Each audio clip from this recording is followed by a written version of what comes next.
Antiarrhythmic Drugs by Krisha Hudson. So here's your objectives. Feel free to read them when you would like a little light reading. Here's some vocabulary words for you to consider. I'm not going to go over some phenomenon like reentry, and I will post a link for you to check out some greater resources if you would like. But I do expect that you know what tachyarrhythmia is, PR interval, QRS, QT interval, and so forth are. So please take a look at those. Here's a picture of an EKG. There's a great movie that I embedded in here. You can take a look for your own information. And this is the basis of what our lecture is talking about today. The EKG with the P wave, the QRS, and the T wave. Picture of the heart. Big things to pay attention to. You have the circumflex and the left coronary artery, which is considered the widowmaker versus the right coronary artery, just where they sit in terms of where they actually provide blood flow as well. Okay, so in my very amateur drawing of the heart, electrically, impulses start at the SA node, go to the AV node, down the bundle of His, bundle branches, and the Purkinje fibers to actually create an impulse to all cells. I love, love, love, love, love, love this graph. One, it shows you a couple of things. I want to take a look at the top. That's where the EKG sits. And then if you go a little further down, you'll notice the aortic pressure, okay, or the blood pressure of the patient. And you'll notice that when the P wave occurs, that's your baseline, your diastolic pressure. And then after the QRS, it generates a systolic pressure. So you notice the numbers around 120 over 80, and that waveform shows that. It's beautiful, beautiful, beautiful. Okay, and this actually is, what happens when a cell fires, or the action potential. Now, a lot of these slides will talk about phase 0, 1, 2, 3, and 4. I'm not going to expect you to memorize the phases of the action potential, but I do want you to think about is really the main point of that is the thing in the middle, the effective refractory period. It's when the cell can't be fired. All of these drugs work essentially in prolonging the effective refractory period, in prolonging the effective refractory period, or the ERP. It prolongs the action potential and slows down the heart. Just that simple. So a couple of principles. Okay, conduction time. Time for a pulse to reach one point to another point.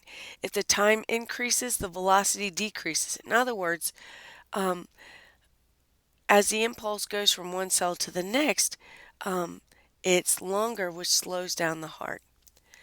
The heart itself has automaticity. So each cell has the ability to fire. And this is really very important because cardiac nurses are very sensitive to this fact because these cells can be very itchy. They'll want to fire, and when that happens, you have a very discombobulated EKG. It doesn't look right because it's not coordinated. So we do pay attention to that. And essentially at phase 4, sodium leaks into the cell, reaches the threshold, and then it fires. So it fires a signal. And I mentioned the ERP where cells cannot fire themselves. So here's a picture of a 12-lead EKG. Notice that each box stands for 0.04. That's kind of important to know when you're actually measuring a QRS.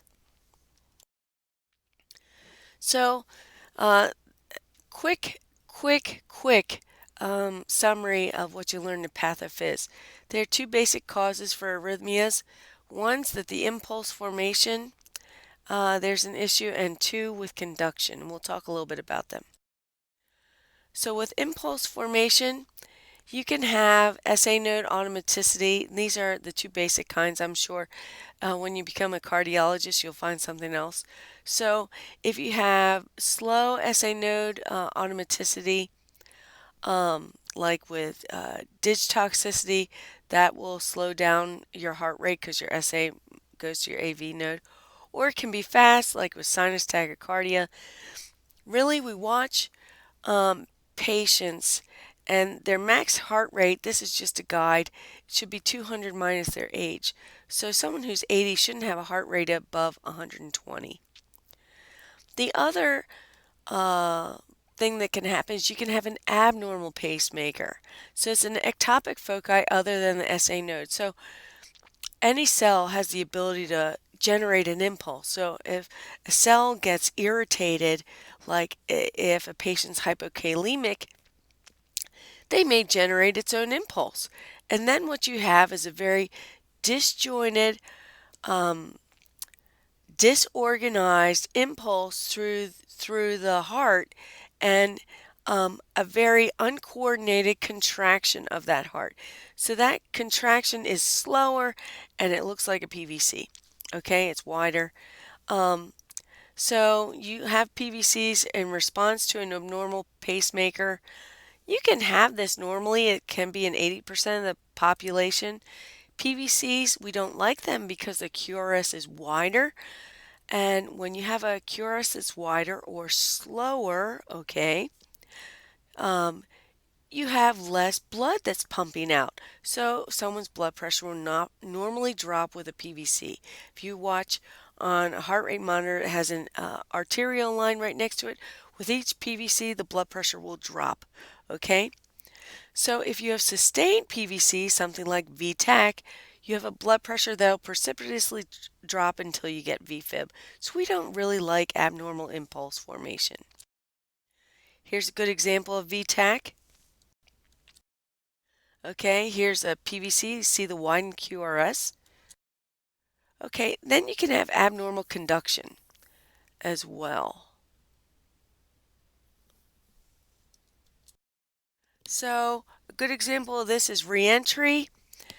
What happens with impulses, and I'm going to show you on these slides, um, when a cell begins to fire, it fires until it cancels itself out. So that's a normal cell. And then it repolarizes. Okay, it has time to rest.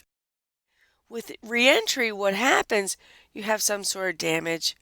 Okay, cell tries to cancel itself out, and then you'll notice when the cell should be repolarizing, the impulse finally gets through and sees that the pathways are open, so it continues to fire. That will increase the conduction speed of the heart, causing reentry and tachycardia.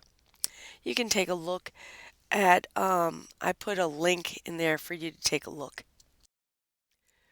Okay, so treatments of cardiac arrhythmias, there can be many causes for having a dysrhythmia.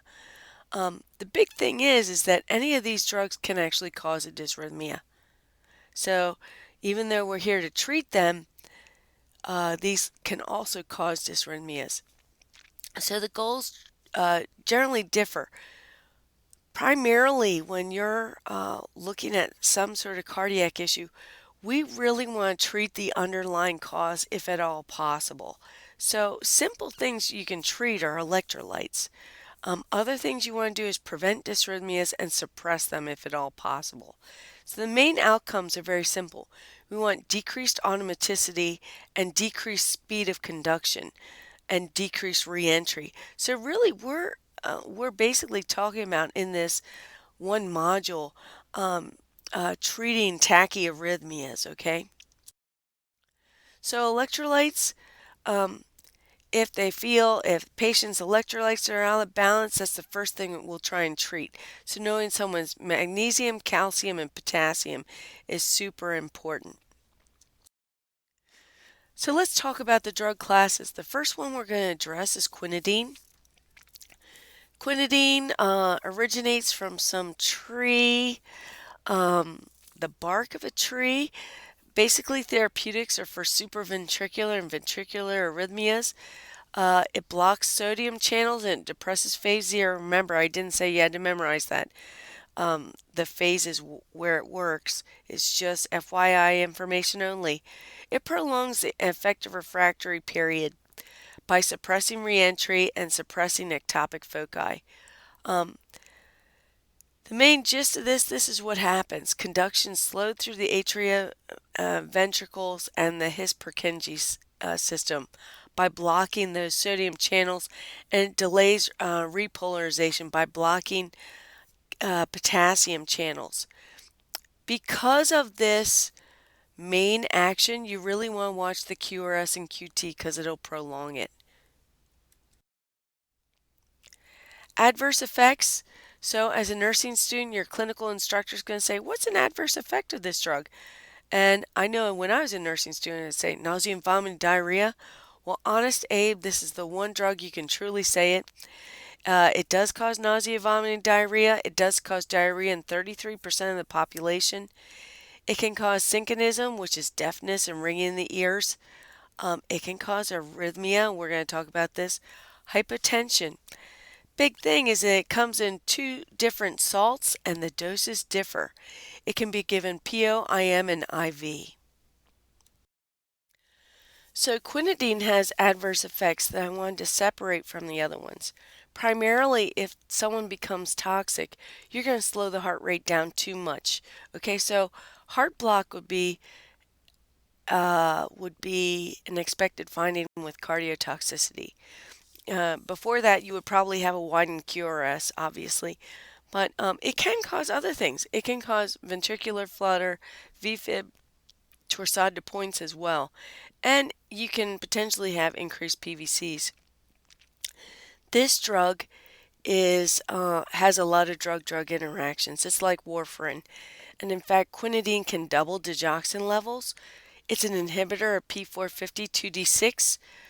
So it can lead to increased blood levels of lidocaine, beta blockers, opioids, and some antidepressants. So you really want to watch your drug management with this patient.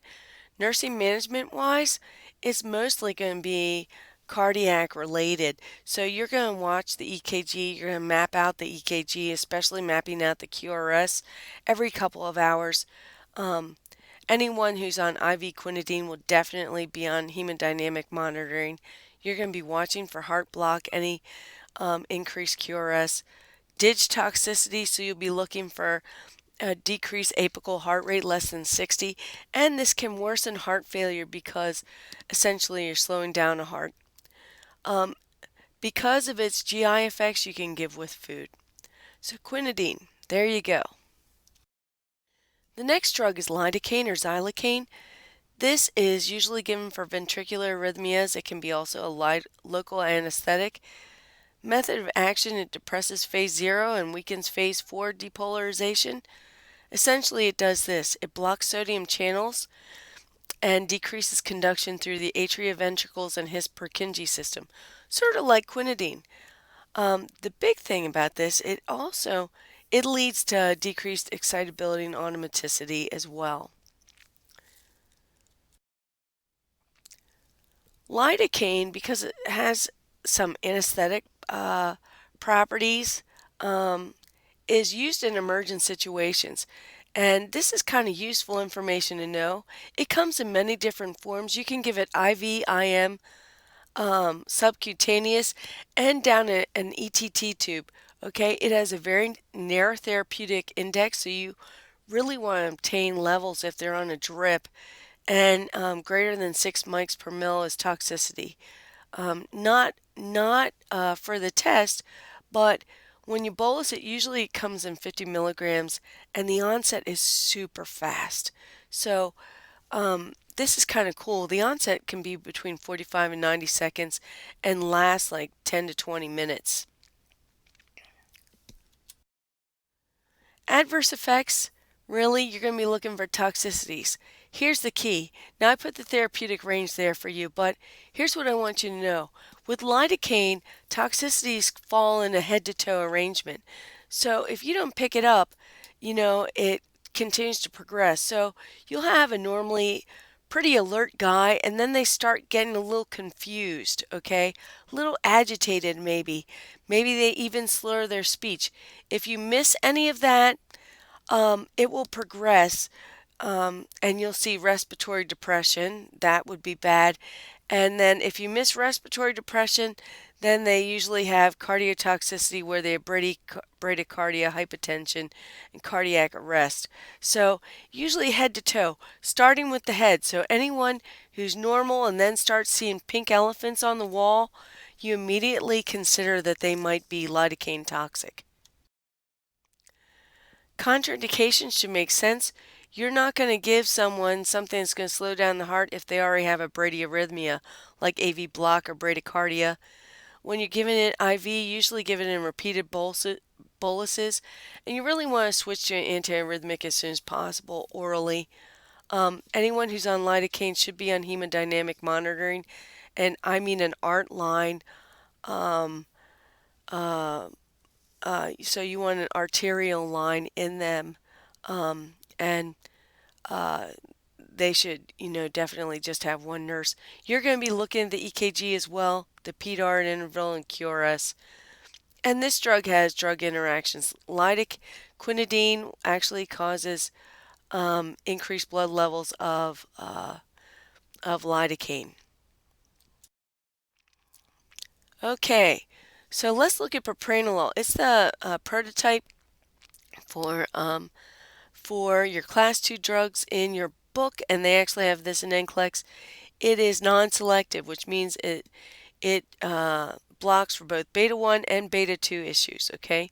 So the other drug that's a beta blocker is metoprolol, which is a selective beta blocker, and it selectively blockades beta 1. Okay, so remember, beta 1 is blockaded beta 1 is a sympathetic stimulation of the heart. Beta 2 is the periphery and actually can cause bronchoconstriction. This drug really is nice because it suppresses SA node firing and it slows down the heart rate, okay, by decreasing sympathetic stimulation. Adverse effect. So, propranolol, they don't really like to give it in heart failure. You will find later in the semester, just a little star next to it, we do give beta blockers in stable heart failure, which we'll talk about later. Again, you don't want to slow down an already ineffective heart, so someone who's got a bradyarrhythmia like AV block or sinus arrest, obviously you're not going to get propranolol. It can constrict bronchial vessels because remember, it's a non-selective beta blocker. It can be given PO or IV, and it has a very large first pass effect. For patients that they want to try giving a beta blocker for, esmolol is one drug, and this is just a factoid. This is not for the exam, but it has a very short very short half-life. So if you're worried about bronchoconstriction and need to give a beta blocker, they might give IV esmolol. So propranolol, big indications with this. You're going to do hemodynamic monitoring with them. They should be on EKG. You're going to monitor their respiratory system because remember, it's non-selective beta blocker. Drug interactions, it increases the level of propranolol. Lidocaine does, and so does quinidine. And someone who's on long-term of this, remember, it's going to mask tachycardia that can be caused by hypoglycemia. So if you have a dropping blood glucose, those diabetic patients won't be able to tell that they're hypoglycemic. Amiodarone, class 3 drug. I have to tell you, this is one scary drug, also called cortisone. It's given for supraventricular and ventricular dysrhythmias. It prolongs phase 3, which prolongs repolarization in the atria and the ventricle, which again prolongs the effective refractory period, and it blocks potassium channels, sodium channels, and calcium channels, and blocks beta receptors. So the end result of this is reduced automaticity of SA node, reduced contractility, and reduced conduction. It also has some other nice things that it can do. It is a vasodilator, coronary and peripheral. So that actually, when you open up the blood flow to the heart, it actually decreases oxygen demand and can decrease chest pain in someone who might be having MI.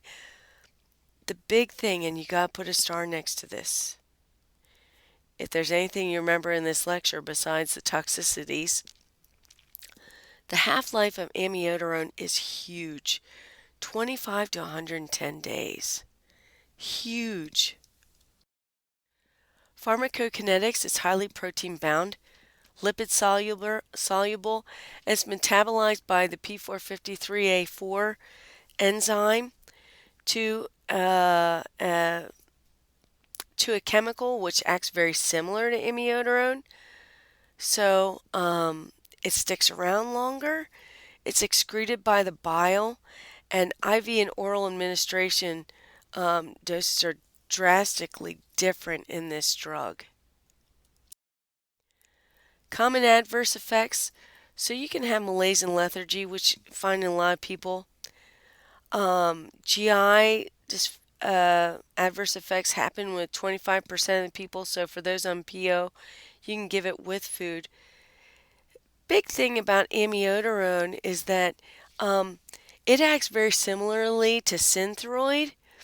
So it can, if it can mimic some of the actions of Synthroid, so it can cause some tachycardia. It also has iodine in it, and so you can have some thyroid issues with this drug. Some patients experience photosensitivity, so they should be wearing sunscreen. The big life-threatening thing, if the thyroid thing wasn't enough, is that patients can have pulmonary toxicity. And there have been reports up to 17% of patients experience this, and 10% die that may experience it. That's huge. Patients can develop pulmonary fibrosis, so you're really going to be watching pulmonary toxicity. They can have cardiotoxicity and bradyarrhythmias.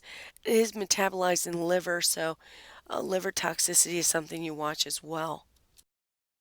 Big things with this drug. Because of the thyroid implications, you're going to monitor T3 and T4. Look for signs of thyroid toxicity, liver values, ALT, AST, electrolytes, serum protein levels, also an indicator of liver functionality. This drug, you do give a loading dose, and it has to be on an IV pump with a central line if it's given IV. They should be on hemodynamic monitoring with an ART line if they're on amiodarone. And the big thing, since it has such a large half-life, this drug's hanging around. So say your patient's no longer on it, but the half-life is so long, you need to ask this patient specifically if they've been on this drug in the last 3 months. So other nursing management about amiodarone, it's a P450 inhibitor, so it reduces the clearance of other drugs such as warfarin, digoxin, phenytoin. Grapefruit juice is an issue with this drug, and it's pregnancy category D. So there's a lot of things to watch with amiodarone. Class 4 drugs are calcium channel blockers. Verapamil is the drug.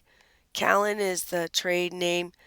It's used for supraventricular tachycardias, AFib, aflutter, angina, hypertension. It actually blocks calcium channels. Okay, so it suppresses the AV node conduction, prolongs the ERP.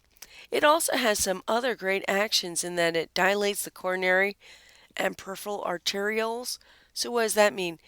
It allows more blood flow to get through the heart and peripherally, so you can have a decrease in blood pressure with that. So the decrease in blood pressure from decreased peripheral resistance. But the bad thing about this, when someone first starts taking it or you give it IV, I know when I've given an IV, so the patient's heart rate drops, but then the body may respond to it and you might have a reflex tachycardia. The only thing you can really do about that is tincture time and wait it out. It does have a very large first pass effect.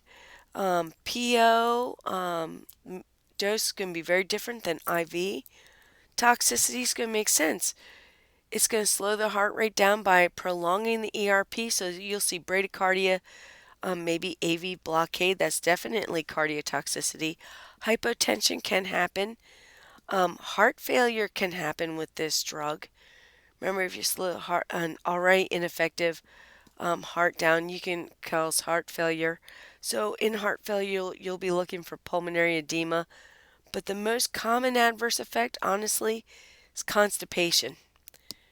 Constipation is real and very severe, and it's like having constipation when you're on vacation. You haven't gone in many, many days. So nursing implications, if you're given an IV, they should be on hemodynamic monitoring, should have blood pressure, maybe an arterial line EKG monitor. They should be checking the electrolytes. The electrolytes should be good. Verapamil can increase levels of digoxin, and it potentiates hypertension. Because remember, it's used for the treatment of hypertension, so you really have to watch for that. Adenosine is the next drug I'm going to talk about. The trade name is Adenocard. Essentially, this is a chemical cardioverter. It will actually stop the heart. And method of action, it slows conduction time through the AV node and interrupts reentry through the AV node.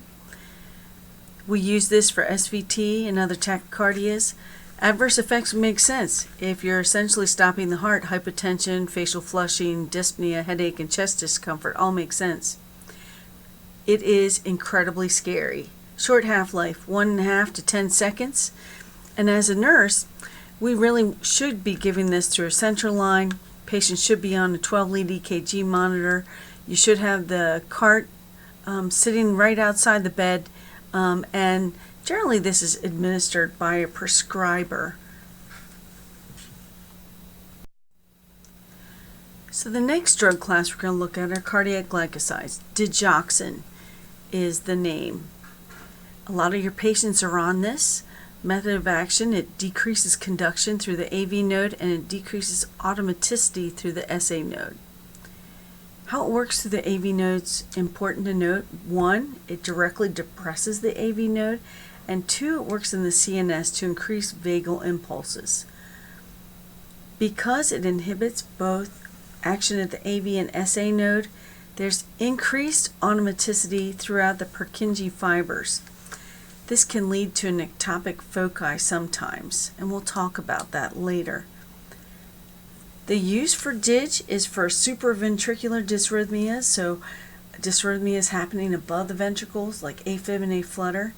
Pharmacokinetically, the big thing about this, it has a 1.5 day half-life. So in order for this drug to work quickly, sometimes we give a loading dose. It's also renally excreted. Adverse effects. So mostly GI, anorexia, nausea, vomiting. We start getting concerned when you see CNS effects. Fatigue, not so much, but if patients complain of a visual disturbance, a red light should go off on your head.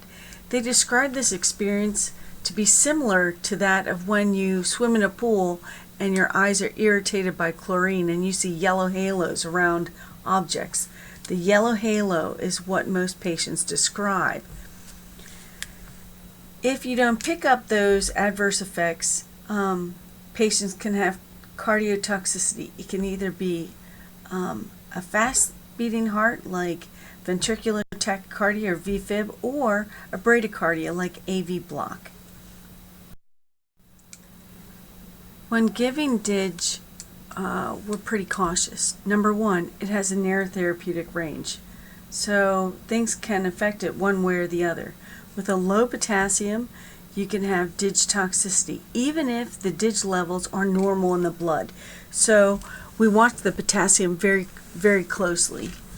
ACE inhibitors and ARBs increase potassium levels, so when potassium levels are increased, you can have a decreased therapeutic response. Quinidine reduces excretion of DIG, so you can have DIG toxicity, and verapamil increases DIG levels.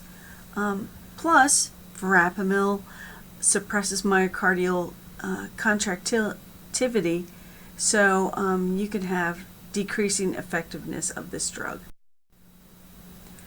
So when watching a patient on digoxin, it's important for you to remember this fact. Every time you give digoxin, you take an apical pulse before each dose, and you hold for a pulse less than 60. We monitor the EKG routinely on patients on digoxin. This can be given PO or IV, so patients that are taking this at home should know to monitor their pulse before taking it every morning. And in starting therapy, because it has such a long half-life, we give a loading dose. Other things that we watch because it has a narrow therapeutic range are things that can increase the risk of toxicity, like I mentioned, hypokalemia, renal failure. So as nurses, we're constantly watching for those things. Assuming someone has a dysrhythmia and they think digoxin might be the reason, there are a couple things that are standard practice. They might want to withdraw digoxin, or decrease potassium wasting diuretics like Lasix or the generic name furosemide. We're going to monitor the potassium very closely. If they have a ventricular tachycardia, they might require an antidysrhythmic like lidocaine. For any bradycardia or something with AV block, they'll treat with atropine, or they might require an external pacer. If they feel that the patient's been overdosed with digoxin, it does have an antidote. So Fab antibody fragments or DigiFab is the antidote for digoxin. Well, that's it for antiarrhythmics. I hope that this was helpful. Have a great day.